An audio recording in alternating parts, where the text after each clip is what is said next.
Tamil Nadu Chief Minister M.K. Stalin sprang a surprise on the BJP when he announced 5,000 rupees for every woman in his state. He doled out 6,750 crore rupees as a relief to the women as a grant in advance so that it can influence the election outcome. Whether he has got the money or not, that is a different question. But it seems to be a part of Dravidian model of economics and politics, where welfare economics yields more dividends than the pure economics. In this episode of Bottom Line, we discuss the fallout implication of welfare economics, whether BJP can dent the Dravidian model of politics or not, with my colleague Shankar Aiyar, who will discuss each and every aspect of it. Shankar, welcome back to Bottom Line. This is the fourth show, I think we are doing it. And we started at a time when election is round the corner. And you know, Mr. Stalin, he has taken the entire Modi establishment by surprise. Announced such a big thing, we never expected that he would do 1 week before the announcement of the election schedule. What do you think? It is sustainable or it doesn't make sense? What it is? It is just a welfare economics for political reasons, or it genuinely the Tamil Nadu government is interested in the welfare of the women and giving them money and making them financially independent? I think it is all of the above. I think there is clear politics. He has outwitted the BJP and the central government in the speed at which he executed this, having known that other states have been blocked from doing it. I think the money is sustainable because Tamil Nadu has growth, it has investments. And if you recall, at one of your Think Edu conferences, I had done a session with Palanivel Tyagarajan. And we had asked him the level of debt in Tamil Nadu and deficit and all the freebies. And he had said, as long as the state can sustain, why should anybody else question it? So they have revenues. They have a unique model of welfare into economic growth and economic growth into welfare. I think it works for Tamil Nadu. No, I think there's a history of welfare economics there because MGR was the first to start the midday meal scheme. And he made Jayalalitha in charge of that scheme at that time, if you remember. And that was the most successful scheme ever. After that, every other state started following that scheme. And because of that, school dropout also went down substantially following years. But I'm going back to politics of it. Why now? The question is, this is a new template which every state government is adopting or every party is adopting. Come election, you open the treasury, give away money like it is nobody's money. Is that the right time to do it? Because it sounds a little opportunistic. I think if the state can, so the question should be, can the state afford it? And is the state doing it by denying people some other facility? There are states which are giving this money and not recruiting teachers, not recruiting policemen, not recruiting healthcare workers. This should be avoided. I think in the case of Tamil Nadu, all the parties have a consensus view about welfare. So if you remember, Karunanidhi had the free television sets and then it was followed by free laptops, gold chain, all the Shadi Biyah schemes that other states do were all started in Tamil Nadu. And cycles to the girls also, they started first. Yes. No, but what you are saying, there is a new phenomenon in which this giving out freebies, what they call is freebies, which is part of the welfare economics. And does it work in terms of improving the overall economy of the state? So a few years back, I had looked at this freebie culture, Prabhu. And in 1 year, Tamil Nadu had a scheme which lent itself to a very good headline. I said, goats for votes. So the government was giving some communities goats, some communities poultry, some communities cows. Now you can say that it cynically, kya ho raha hai? But it actually worked. After 5 years, there was an increase in the goat population, cattle population, and incomes of those people. You mentioned MGR's midday meal scheme. That was born out of his frustration of not being able to do prohibition of alcohol. So what money he got from alcohol, he wanted to use it for midday meal scheme. And not many people know that today's free food ration or actually was born from the midday meal scheme, because NTR used it for 2 rupees a kilo rice. And that is how the National Food Security Act was. So, what is cynical here is that he has to wait. What can be objected to is, if Stalin thinks that women in Tamil Nadu needed additional resources, then why wait till the elections? Why not do it during your term? And that is the cynicism that makes it worse.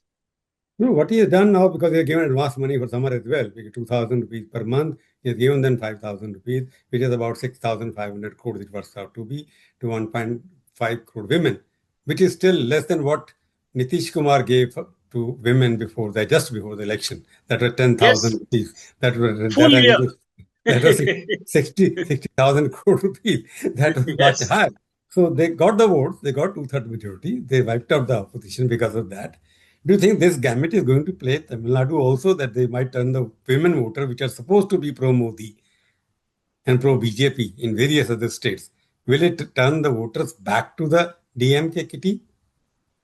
I think the anti-incumbency is very high in Tamil Nadu, and particularly among women voters, because of the various incidents that have happened. And we will have to wait to see what is the AIDMK manifesto like, whether they update it, what does the BJP say. And yesterday I saw the new entrant there, Vijay, the film star, saying that in 2 days' time he will also announce something. So, So they I think that think he's we'll going have to wait. Yeah, he thinks he's going to be new MGR. We'll come back to him lately, because let us talk the economics of it first. The question is, as you said, this Tamil Nadu, as compared to the rest of the southern states, has been very well managed and governed. The bureaucracy, they are totally independent. They don't toe the line which is known for in North India and wherever. So if you look at the various other parameters, Tamil Nadu stands tall amongst various other states. Look at the environment, look at health parameters, look at investment. Tamil Nadu has been doing well because of regional parties following the national party ideology of growth first. Am I right? Yes, they have a principle where they say if we grow, we can create welfare programs. So neither side, they might oppose each other tooth and nail. There was a time when Karunanidhi, you remember you had asked Karunanidhi when he last spoke with Jayalalitha, and then you had asked Jayalalitha whether they speak to each other. There was that question that they never spoke to each other. But there was no change in policy, no reversal of investments. I mean, Tamil Nadu has the largest number of factories, over 40,000. It has the largest number of women who have a salaried job, which is 55%, Prabhu. That is huge. And the national average is just 15%. Tamil Nadu also has had almost every major large project has reached Tamil Nadu this year. Even all the Western Maharashtra people are going and making a queue for investment there. Anand Mahindra, I've seen there all the time. You see Tata only 3 days ago. I saw Chandra standing next to Tamil Nadu Chief Minister launching a big project.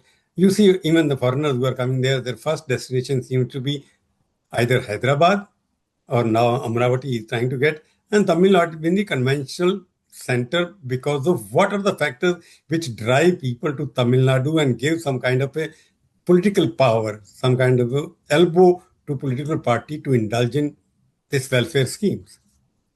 So I can tell you one story which sort of establishes the tradition of Tamil Nadu. In 1995, the Congress lost the election in Maharashtra. Sharad Pawar was trying to get Hyundai to set up a car plant in Nasik, near Nasik.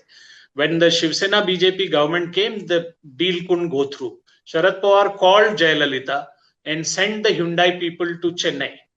And Jayalalitha gave them an office within a day. One day the office was ready. Now, because Hyundai went there, all the major automobile brands went there.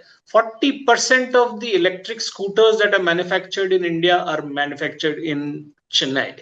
It's called the Detroit of the South. And then you have the iPhone, Foxconn there. You have Vietnam's EV manufacturers there, the glass manufacturers there, Tata semiconductor plant there. And most recently, you remember, Hyundai has set up a shipyard in Tamil Nadu, which is a really big thing, Prabhu, because there are very few shipyards in the world which can sort of compare with the Hyundai scale. So they have no issues with land, power is there, they make things happen. There is a combination of bureaucracy and politics. Now, one might say that there is a clearance aspect there, there is speed money, whatever you might say. But they have created jobs, they have created investment. Every other state is looking at Tamil Nadu to see what is it that they are doing that makes them such an attractive investment destination. Yeah, this is quite interesting because I've been covering Tamil Nadu for 70, almost 80, 45 years. I see something because the politicians don't communicate in English. Most of them can't speak English, but the bureaucracy is very expert in communicating better. So it is a highly successful professional bureaucracy which converts the political wisdom and political style into policies. And therefore, they're able to attract investment from abroad. Because Stalin doesn't go to Davos and Tom Tom that much. He goes there, his team goes there, but they get the maximum investment, as rightly pointed out. Looking at the GDP also, for the last 5 years, you look at it, Tamil Nadu is at the moment second highest GDP after Maharashtra, I think. It's 31 lakh crore, they are against 45 lakh crore. And in terms of its growth, it has been 6 to 7% during the DMK regime. And now last year, 24-25, it has been 11%, which is the highest ever. How they get it? So the investments, Prabhu, last 2 years, they have had huge investments. Almost $13 billion of investments has come into Tamil Nadu. So investments lead to consumption, the real estate sector, there's SEZs, all of them are doing. So they have 3 major projects on electronic components and semiconductors: Pegatron, Foxconn, Saint-Gobain, all of them are there. Now, this is the classical economic theory. Investment leads to jobs, jobs lead to income, income leads to consumption. So growth. So that, I think, is a very admirable thing. If you see, as you rightly said, they don't speak well. They don't speak. I mean, Jayalalitha spoke English, but Karunanidhi and Stalin and all don't communicate. But the bureaucracy is proactive. One thing interesting you will find, Prabhu, is that much before the land acquisition drama of Delhi, Tamil Nadu had found Article 226. They used a provision in the constitution to legislate in parallel land acquisition laws that kept the cost of land manageable, they kept the cost of power manageable. It's not like they don't do the freebie culture there, but they're able to provide the things that are necessary. Of course, it helps greatly that they have a port and the connectivity is good because it's a largely urbanized state. But from whatever I remember from 1990 onwards, whatever I have seen in Tamil Nadu, the enmity of the two parties doesn't affect economic policy. So they almost have a bipartisan consensus about economic policy. No, coming back to Shankkar, the same thing is for 50 years, national parties have been out of power there. National party, the Congress party was ruling there. BJP has no chance. They had no chance earlier. They got 5-6 seats in Tamil Nadu sometime, parliament, but assembly, they have not been able to do much. So don't you think this is because regional parties, what they call the Dravidian model of economics or politics, I don't know what the difference between the Dravidian model of politics and the Dravidian model of economics. But regional parties, both AIADMK, which was earlier, and DMK, because AIADMK became part of the earlier Dravidian movement, which MTR pulled out of it and made another party. But there's a continuity of economic philosophy. Yes, very much so. There is the cycle, what they call is that if they get economic growth right, the revenues right, they will be able to do welfare. But even in difficult years, in election cycles, they have not backed out of their welfare commitments. So a large number of national programs of welfare actually started. See, the Amma medicine thing is the national Jan Aushadhi thing. The Amma canteen thing has been followed in several states. In Tamil Nadu, a pregnant woman gets an Asha worker to accompany her to go to the hospital, to the doctor for treatment, for everything, vaccination, all the stuff. And this is a World Bank recognized project. I mean, World Bank has recognized this as a great project. So there is something about the bureaucracy which has a progressive view about welfare, outcome orientation in terms of literacy, in terms of colleges, and also the growth aspect. I think that, I always say that Dravidian model of politics in Tamil Nadu model of economics, because the political pursuit of the Dravidian parties has always been addressing the bottom of the pyramid. And so that creates consumption, income, and growth. They created, even in agriculture, it is the one state where sugarcane is not the sugar producer, the sugar beet is. So water sustainability, rain harvesting.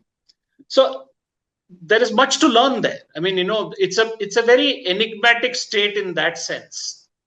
So, Shankar, other problem is that even the state is doing well in terms of management, in terms of administrative culture is much better. But you look at the finances. BJP charge against the ruling party is that its deficit very high. It is borrowed the maximum in the country. It has a borrowing of almost 26% of its GDP, which is highest in the country at the moment. But the MK says it's sustainable because of large size economy it has got. So this borrowing to have how long you can sustain with the borrowing, because real estate ultimately depends in terms of investment which is coming in private sector. Yes. But unemployment is still highest in Tamil Nadu as compared to other larger states. So there is some kind of a contradiction. Good administration, good bureaucracy, good investment, yet not enough job opportunities. So the state is now constrained by two things. One, its own welfare is acting against the employment culture, the terms of engagement between the people and the companies and the factories. So in plantations and all, it's a very tough thing for them to get people. In real estate and infrastructure projects, they don't get people to staff. In hotels, hospitality. So also Tamil Nadu is an aging population. And the funny thing is it's an aging population and it has young population which can't find jobs. I think this is more like a peculiarity that is born out of the welfare system there. Shankar, I got another data because free food, free everything. I got another data which says because of people are very highly educated now in Tamil Nadu. Young education is very highly educated people, and they look for jobs which are not available for them according to their qualification. They don't want to join the blue collar jobs. They don't want to be laborer, as you rightly said it. So therefore, unemployment is because of higher education there, and not enough opportunities being created through the even highest investment. So all this investment which is coming is not labor intensive investment. It's heavy capital, technology and everything is coming where the accommodation of unemployed people is not as much as it should be. Very true. Absolutely. So for instance, other than the Foxconn project, most other investments that are coming to Tamil Nadu in the last 2 years are large capital projects. And typically the capital projects sort of employ fewer people and machinery is more developed. Also, the point that you said about the educated people not wanting blue collar jobs, that is, I think, is what you will see also in the race for government jobs. Although, unlike other states, it has a higher level of reservation for people, the backward castes, but the jobs that are being created are not necessarily in the services sector. So there is a push now actually to create jobs in the AI, GCCs, the global capacity centers. The one thing that has hurt them is that they missed out on the software bus. You see, software went to Andhra Pradesh during Naidu's time and it went to Karnataka during Krishna's time. So they missed out on that bus. So this white collar surge that they need may come through the global capacity center. They have about 140 now, so which is quite good. But that requires a different level of education. No, other thing which I've studied, and this is Tamil Nadu is one of the few states which is highly urbanized. I think 55% people are in 52%, urban areas. yes. Yeah, Or yeah, the yeah. 52%, that no other state has that. They are along the highways, along the Yes. expressways, and therefore urban population is so high. Therefore, they expect better jobs also because the urban demand is like you should be looking good, you should be having a good job. So urbanization of Tamil Nadu has also become some kind of a curse for it, and they've not been able to generate enough employment in the urban centers. In villages, they are still fully employed. Some of the people. But this peer pressure is also visible in their movies. The movies which used to be, they used to make movies on water problem, Tannir, and stuff like that. And, Karunanidhi used to write scripts for movies like Parasakti and all. Now, the movies are very urban, very NRI, if I may say so. High tech, A very lot high of tech. that is there. Middle High tech. class city things. Hmm. So it's visible there. I mean, yes, the urbanization is one aspect. I think, Prabhu, the other point is that you see the automobile sector, the phone, other than the phone, the automobile sector, the shipping, the semiconductor, these don't create white collar jobs that many. So, they're challenged. We have discussed this thing about the film culture. You see, what is happening? They started this film culture. Karunanidhi, Annadurai, and later MGR, Jayalalitha. They came from the film culture. But Stalin is not part of the film culture. He is part of the film culture family.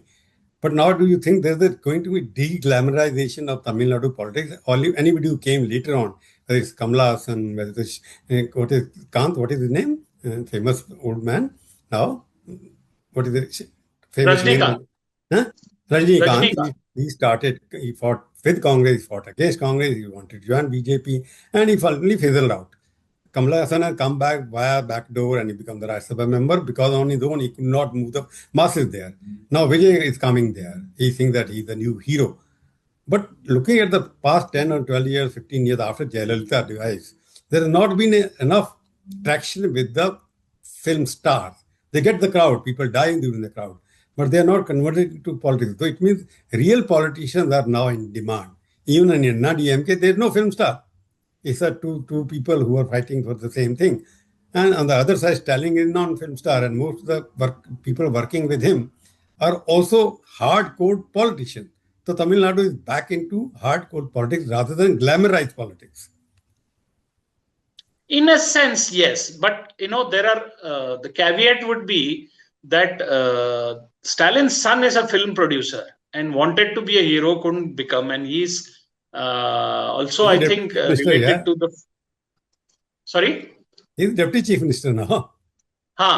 So Udaynidhi is also used to produce films, and one of the films, funnily, he produced was with Vijay. He was a producer and director of a film where Vijay was the star. So there is that aspect is there that, they have de-glamorized it. The DMK always is a cadre-based, almost leftist party, the closest to atheism, cadre and everything. The ADMK in Jayalalitha's shadow couldn't get too many people. BJP has tried very hard to bring the film stars. Khushbu, then Sarath Kumar, then they tried with Rajnikant. They even, I think, tried to get Vijay on their side, but didn't work. Gautami they got, and then she left after Yes, that. yeah. So what is coming back to the whole situation, this welfare economics and glamour there, and now Tamil Nadu seems to be back on Dravidian model means what? If we have to conclude in terms of the Dravidian model of politics is that they are anti-Hindi, they are anti whatever they want to, anti-Sanatan in real term they call it, but they have not been able to. BJP has not been able to counter that there. Why BJP has failed to establish its foothold in Tamil Nadu so far? Because of its Brahminical perception, or because its Yes. leader could not assess the real ground situation, has not been able to produce local heroes. Their experiment with Annamalai, who was brought in as an IP officer, retired, and he was showing some signs, but he lost badly, could not produce the results. So, what is the fault lines where BJP is suffering from? So about 25 years back, Pramod Mahajan was in charge of Tamil Nadu for some time in the 2004 elections.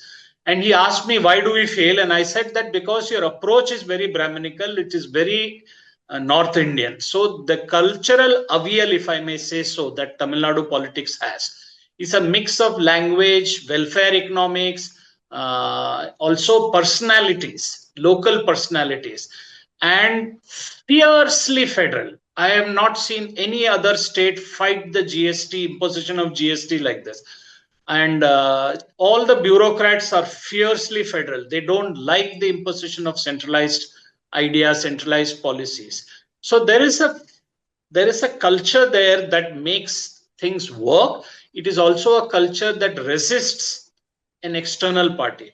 I mean, no other state has that kind of strong, two regional strong parties. Other states have one regional party and one national party. Even Odisha had only one regional party. So this is Tamil Nadu's cultural combination, the language, the Dravidian politics model. I think finally, Prabhu, one can say that there is a certain Dravidian model of politics and Tamil Nadu model of economics, and both the sides are subscribing to it, and it's neither BJP nor Congress can figure it out. It's basically with Dravidian versus Dravidian there. The one model versus another model. One is a hardcore Tamilian model, which is Swami. They will go back to that. Or now this is, but other thing about the BJP, which comes out very clearly, while the national president survived for 6.5 years, in Tamil Nadu they got as many presidents in the last 6 years as they had never had. So there is no they don't know who to trust, whether they trust a governor, they trust somebody else, whether they trust somebody else. So there has been instability in the BJP itself. Therefore, there has not been a one leader who they tried with Dr. She was good, she was governor of Andhra Pradesh, Talminasamy, and then they tried after her, this IPS officer, now they got somebody else, somebody else's background. So they got the vice president, there was a message there, the vice president come from Tamil Nadu, who was a Sangh worker there. But experiments have been done, because my increasing thing, there have been experiments so much, none of the experiment has yielded the result they wanted. They're not given time for a person. For instance, Namalai, they call him the Singham of Tamil Nadu. Yes. They didn't, I mean, there is a certain approach he has. Okay, now you might have a quarrel with it, so that it has to be fine-tuned. He should have been allowed to a longer run, choose his team. The problem with the BJP in Tamil Nadu is as soon as they appoint someone, there is a shadow who is appointed. And the problem of dissidence starts on day one. So that happens in every state. Since you know the BJP, I also know the BJP. In the last 10 years of Modi regime, Tamil Nadu is the only state where the president is not allowed to complete a full term. Yes. Where the ministers are broken record, you have a finance minister who was present in 9 ministers. You have a home minister, you have many ministers. One minister there for the last 11 years. Never in the history of independent India, so many ministers survived for so many years. And in any BJP state, they have not sacked a BJP president who has not done 2, 3 years, 4 years in office. But Tamil Nadu, it's obvious because there is a disconnect between what Delhi thinks about and what Chennai thinks about election. And therefore, they have not been able to find an alternative model to Dravidian politics or economics both together. I think they cannot decode the Tamil Nadu avial, what is the substance, the ingredients that make it, the temperature at which it has to be cooked or maintained. I think they are simply unable to read the state. So means they have to add a little more what I call dosai or idli or something, sambar into Gujarat kind of khakra and whatever. They have to have an ideal combination. If you remember, Prime Minister Modi went to Rameshwaram, did all the touring of temples and everything, wore veshti and everything. But Tamil Nadu is not surprised about that. There is a lot of affiliation for Modi, but they have a certain expectation from the BJP that Tamil Nadu will be left untouched in the way that it is, so BJP's approach is to impose their own approach on the local people. So I think that is where the failure of keeping precedence is also the centralization problem. So basically, Tamil Nadu, you are still saying that the Tamil Nadu is the only state which is standing out tall and protect Yes, its local regional identity, which BJP has not been able to break. Tamil Nadu is one state, and Kerala perhaps is the second state. And Andhra, they could do it with a powerful chief minister. So Tamil Nadu is still needs a protecting a Tamilian model, and it is going to stay for a long term, unless BJP yes. comes with a miracle. No, it will be a complete miracle if BJP gets anywhere near that. There will be ADMK or DMK. So 3 letters or 4 letters. The bottom line is that BJP has to convert itself, do as the Romans do, as they call it. When you go to Tamil Yes, Nadu, do as the Tamilians do or the Minions do. Only then you have a hope in future. Otherwise, no future, is it? correct. Thank you, Shankar, for joining me today for the bottom line. We meet next week again and discuss something else more relevant, whether economics or politics. Bye. Thank you. Thank Thank you. you. Bye.